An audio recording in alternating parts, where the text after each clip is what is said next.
wielki finał. Praga po raz 31. Schmarzlik, Madsen, Holder, Lindgren, Start gewonnen. Schmarzlik führt vor Lindgren. Und jetzt kommt der Schub von außen von Freddy Lindgren.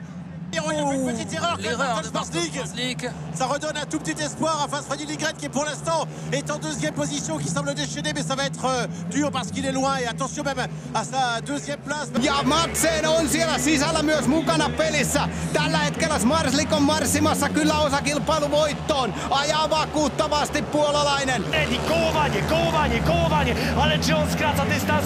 Nie sądzę, mówiąc delikatnie, będzie musiał się wspiąć na jakieś absolutne wyżyny Freddy, żeby Bartka złapać. Raczej nie złapie. Written out of his skin here.